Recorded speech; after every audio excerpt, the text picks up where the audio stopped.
Hello everybody, welcome back to my channel where skincare is all about progression over perfection because perfection doesn't exist. So today I want to start off the new year. Well, we're well into the new year, but when I'm recording this, it's earlier in the new year. As you know, I'm very open to discussing all the cosmetic procedures I've had done ever, really. And I wanted a video that not only could I use as a reference point for anybody who has questions about work I've had done, but also to hopefully prevent anyone who is interested in these cosmetic procedures going down the route of possibly being botched or being one of the cases I discuss in my When Beauty Turns Ugly series. And I want to discuss with a real expert the newest beauty trend, salmon sperm. That's not its like government name, but we'll talk about that and all the myths and rumors surrounding what that can really do for you. But quickly, here's why I want to discuss this openly, as whenever I do discuss this, I often get accused of glorifying and pushing these types of procedures onto people, and that's definitely not what I want to do. I think as an influencer who reviews skincare for a living, whose face is literally my job, it's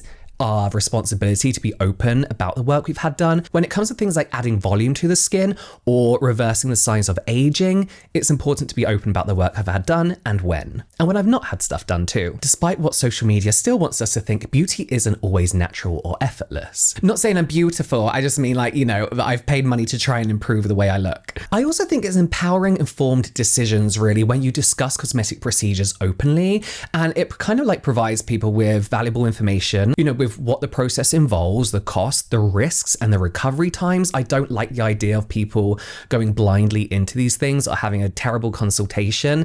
And in that case as well, I like thinking I can help people make more informed decisions and what to look out for when they do go for consultations and when it comes to who is treating their face. So let's first start with my most recent workings, and let's start with salmon sperm, aka polynucleotides. But let's not hear it from me. I've been extremely lucky to be able to be injected, I guess you can say, by some of the best injectors in the country, including multi-award winning GP and aesthetician Dr Ahmed, who has clinics throughout London, Cheshire, and also Leeds. I believe he has a new one in London as well now. And I went to go see him after some mutuals of mine in the industry had great experiences with him. And as somebody who's had Botox and filler for about 7 years now, on and off, I instantly knew I was in good hands after an initial consultation. And I asked if I could do an interview with him as well, just kind of clear up some rumors, some misinformation, and some of the most common questions surrounding polynucleotides, salmon DNA, fillers, and a bit of Botox as well. And also, if there's any questions that you'd like to ask Dr. Ahmed yourself after this video,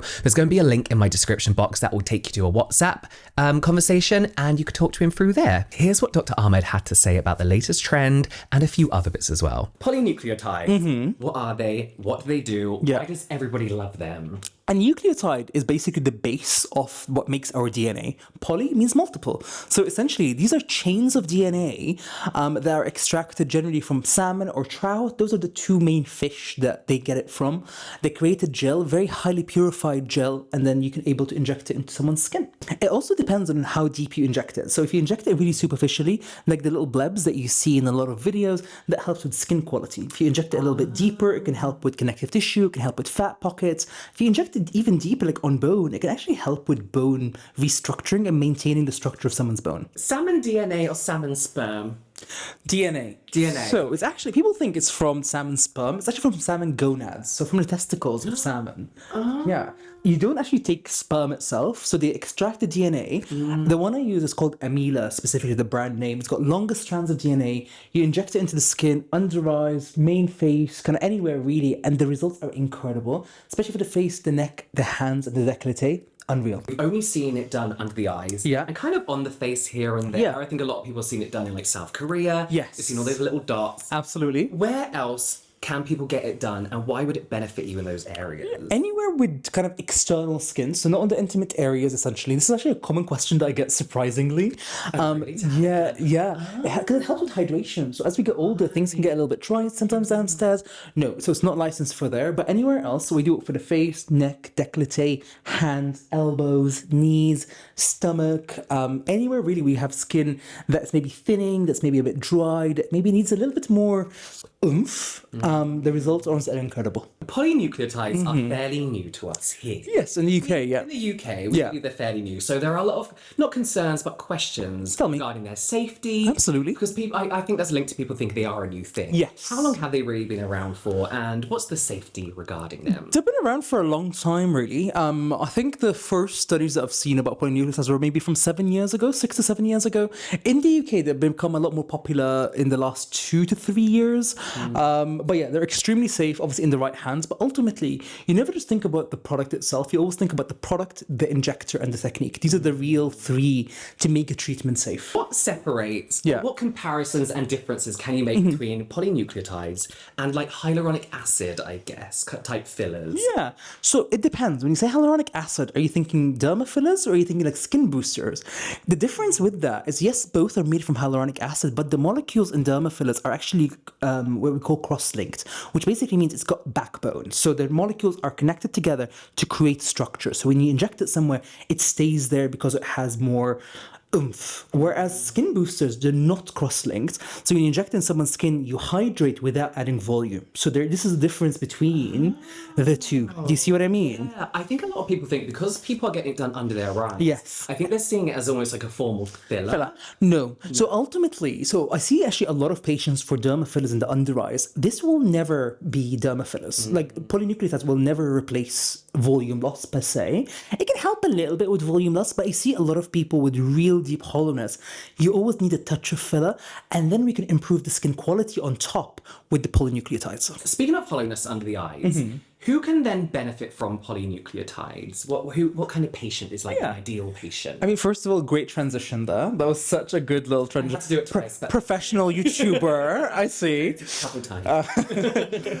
Basically, it's great for people with dehydration in their skin. It's great for people with discoloration, people with slight skin laxity, and then people with kind of irregularity in the skin. So sometimes you can get a little bit of swelling, a little bit of dipping. Kind of when you look at someone's skin, it just looks a little bit wavy, and that will help kind of smooth things out because it increases the blood flow as well. So it really improves the circulation to the under eye, it improves the pigmentation and the skin quality. And we're also seeing people who are like documenting this online and on TikTok and things like that. We're seeing people go for like maybe 1 or 2 appointments before they really start seeing the results. Is that the usual case? So it really depends on the severity of the case. Generally, I find 2 to 3 is the magic number. However, there are people that require a little bit more. But generally, 2 to 3 sessions. Perfect. Now, there are rumours, and by rumours, I mean when I started, that there's a slight stinging sensation. What is this? Why does it happen? Is it painful? It's because, with derma fillers, a lot of them have got local anesthetics. It's got a bit of lidocaine in them. However, polynucleotides don't, because it changes the pH of the actual actives, so it can make it not as effective. So it is a little stingy, but it's pretty quick if you go to someone quite experienced. I mean, how long did it take for our session last time? Like minutes? Oh, we were in and out. Yeah, And honestly. the pain was actually like, it wasn't even pain. It was like, it felt cold. Yeah. Like a real cold sting. Absolutely. A little bit tingly. I mean, I've done it to myself in that mirror there, so it is honestly not that bad. So are there any other reasons people may want polynucleotides for things like maybe like acne marks? Does it help with things like that? Or? Absolutely. It's great for acne scarring. It's great for pigmentation. It's great for redness, kind of slight bits of rosacea.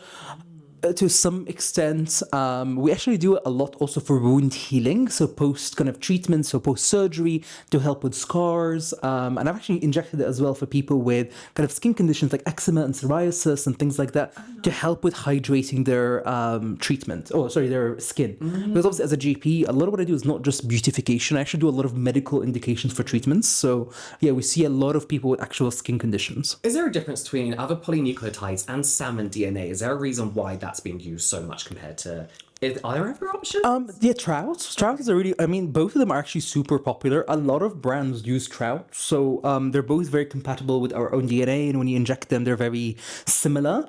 But what differentiates some brands to others is the length of chains of DNA. Because remember we talked about polynucleotides, multiple nucleotides. So the longer the chain, the longer that product will last in your skin. So the longer your results will last. Because ultimately our body is really good at breaking things off. So if you think about it, say say the length of it is 100, as your body's chopping it away, there's more of it to give you longer results. Where if the starting product is like 20 nucleotides, your body can break it much quicker. And this is why some last a lot longer than others. Are there any side effects? Anything that goes through your skin, pain, bruising, and swelling, but it lasts maybe for a few days, so that's absolutely fine for most people. Next thing, infection, if you've actually not cleaned the skin properly. But again, this is more injection technique and the injection setting, and this is why I only go to medical professionals. Number 3, theoretically, it can cause a vascular occlusion, which is this is the big, bad, nasty kind of thing that we worry about. It's when you inject a thick product into a blood vessel so it blocks the blood flow. In the UK, to the best of my knowledge, we've actually never had a polynucleotide-associated vascular occlusion. Okay. In some other countries, there were some suspicions, but it's with people that have had other treatments in the same session, so they were not too sure which one it is. In my opinion, it can't cause it because it's so thin physically. It's too liquidy to actually block a blood flow. I mean, because we're seeing people going to like Korea and having like 15 Yeah. treatments all in one day. Is It's that wild. something that you need to be kind of wary of? Or- Absolutely. I mean, generally, I'm not the biggest fan of aesthetic tourism and people kind of traveling to other countries to get treatments. Because ultimately, don't just think of the treatment itself, think of the aftercare and any possible complications. If you're back in the UK and you get a complication, you're not going to be able to go back to Seoul and see your injector. Yeah. Yeah, I see that. Getting an Uber ASAP, I'll be there in a moment. That being said, polynucleotides is, as we mentioned, fairly new to us here in the UK. Yes. What should somebody be looking for when it comes to an injector who is going to be experienced enough to inject this new thing that, you know, everybody wants? I always say the patient needs to feel empowered enough to ask questions. You should never really go for a consultation and just lie back and let someone inject you. You should be a part of that conversation. Ask them how many of these have they done? What complications have they had?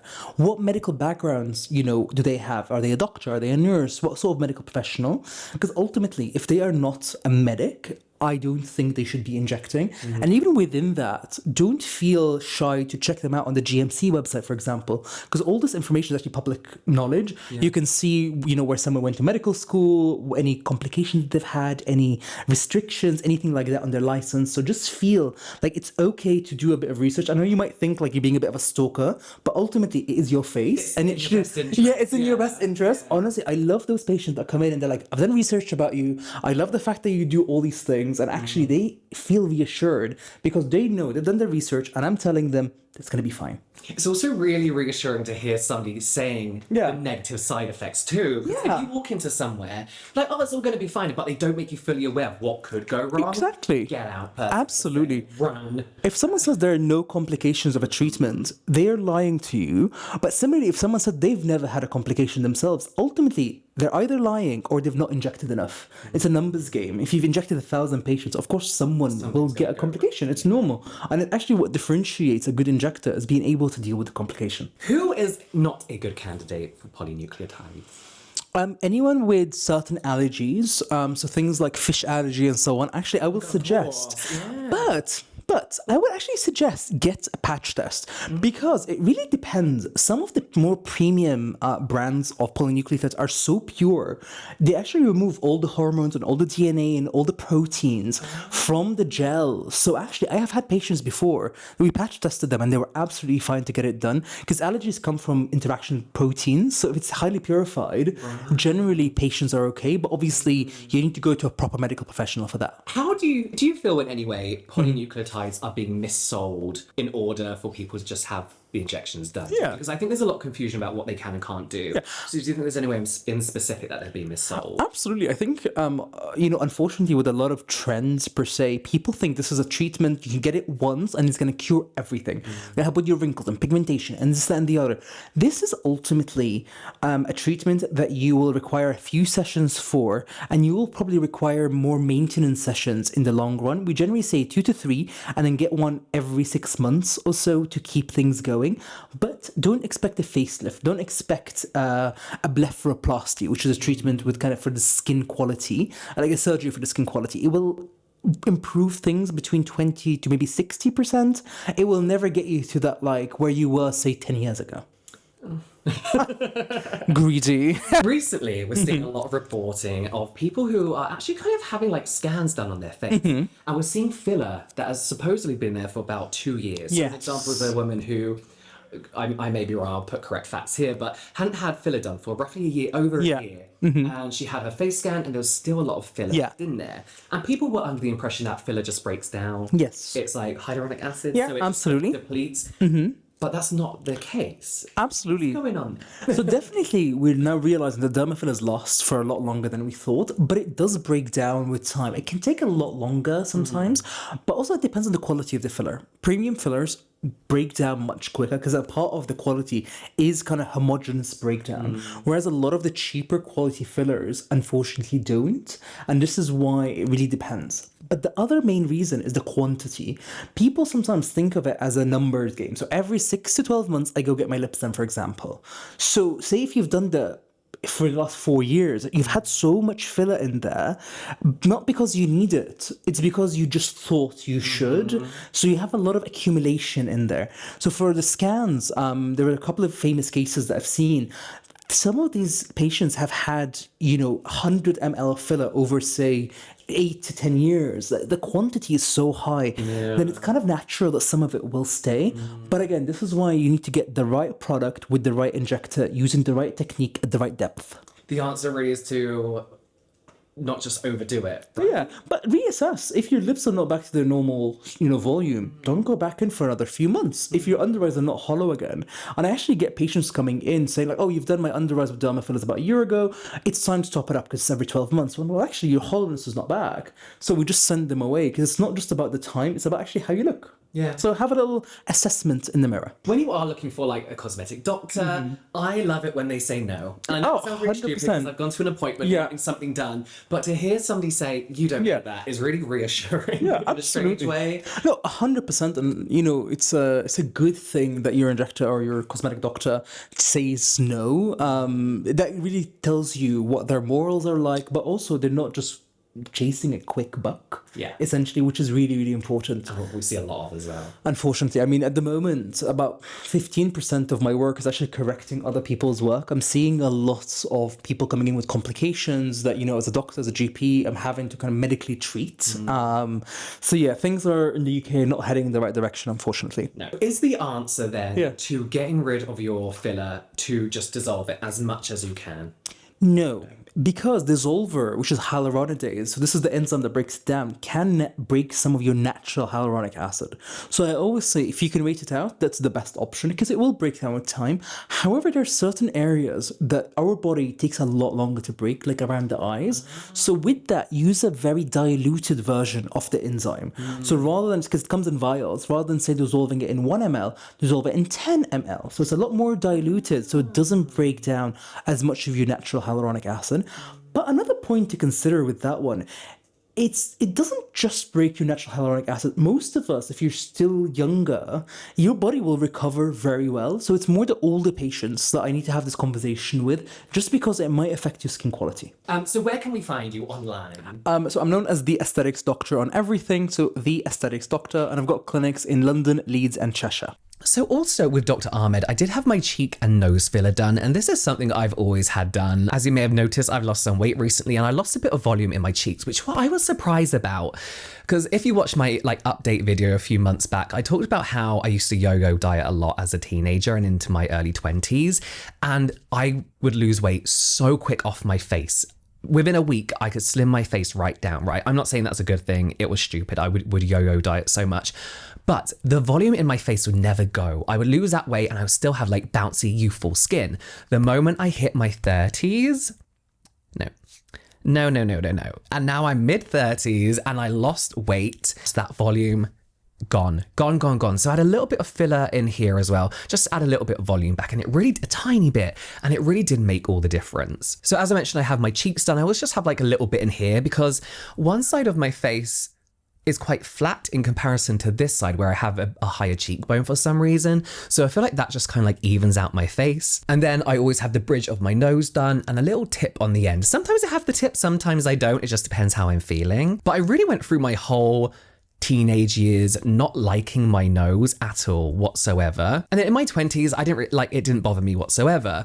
But then I saw that this was a procedure that people were having done, this kind of filler in the nose, and seeing how good it looked and having an interest in what was at the time this new and up and coming industry of Botox and filler, I wanted to experience it and have it done. And honestly, I get it done all the time now because this just feels like me. Like when I didn't have it done for a year, like a year ago, and I guarantee no one noticed. I guarantee no one noticed because there was still some filler in there, but I was getting that kind of like divot in the nose back. No one cared. I barely cared, but I was looking at myself and I was like, this doesn't look like me anymore. So yeah, that's just a constant for me, but I barely get it done. It's maybe like once a year that I have that done. And I also have my regular Botox as well. I say regular is maybe once every 8 to 9 months that I get Botox. And I thought I'd try it in my crow's feet this time. And even though I like the look of crow's feet, like aesthetically, I just kind of wanted to see what it looks like. I've also had chin and jaw filler done back in the day. It's no longer in my face. And I was kind of just testing that out because it's, again, as I mentioned, something I enjoy. Like, oh, how's that going to look?